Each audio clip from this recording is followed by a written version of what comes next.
ఈరోజు కడప నియోజకవర్గం కడప మున్సిపాలిటీలో నాగరాజుపేటలో తెలుగుదేశం పార్టీ పార్లమెంట్ అభ్యర్థిగా నేను ఇంటింటికి పోతున్నప్పుడు ప్రతిస్పందన చాలా బాగుంది.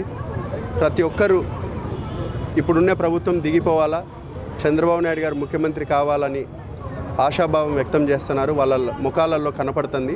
ఎందుకంటే ఈ 5 ఏళ్ళు పేద మధ్యతరగతి కుటుంబాలను ఏ విధంగా ఇబ్బంది పెట్టినారో మీ అందరికీ తెలిసిన విషయమే.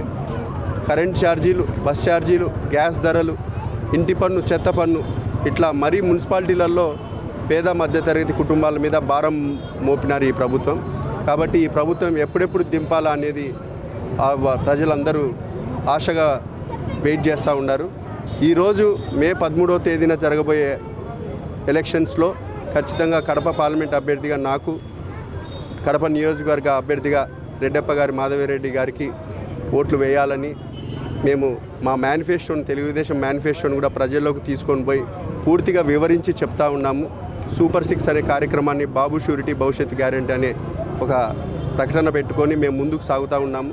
అక్కడ 18 ఏళ్ళు నిండిన ప్రతి మహిళకు 1500 రూపాయలు ఇవ్వడం కానీ, ఈరోజు చదువుకున్న పిల్లలు ఎంతమంది ఉంటే అంతమందికి 15,000 రూపాయలు ఇవ్వడం కానీ, ఈరోజు ఏ విధంగా నిరుద్యోగ యువత ఉద్యోగ అవకాశాలు లేక ఇబ్బంది పడుతున్నారో వాళ్ళందరికీ నిరుద్యోగ భృతి ఇస్తూ యువగలంలో నారా లోకేష్ బాబు గారు ప్రకటన చేయడం జరిగింది. 20 లక్షల ఉద్యోగాలు కల్పించి వాళ్ళకు ఉద్యోగ అవకాశాలు కల్పిస్తామని చెప్పి ఈరోజు కడప జిల్లా ప్రజలు, కడప జిల్లా సంబంధించిన నాయకులు, వైఎస్ఆర్సీపీ నాయకులు ఏ విధంగా ఉండారో మీ అందరికీ తెలిసిన విషయమే. కడప జిల్లా దాదాపు 17 లక్షల ఓటర్లు ఉన్నారు. ఈ 17 లక్షల ఓటర్లకు కనీసం 1000 ఉద్యోగాలు ఇప్పించిన పాపాన ఈ ప్రభుత్వం పోలేదు.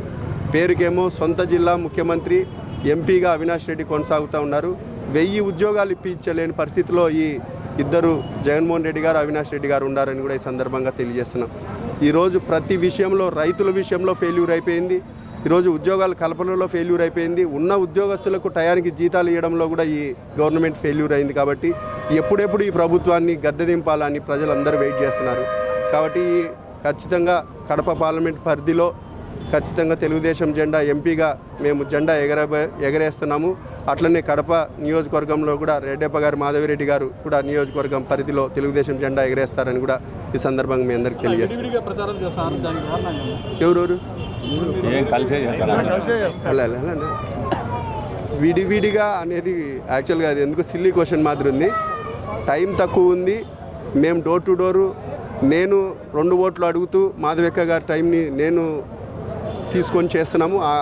అక్కగారు కూడా నా తరపున ఓటు అడగడం జరుగుతూ ఉంది. ఇది అసందర్భమైన క్వశ్చన్ యాక్చువల్గా.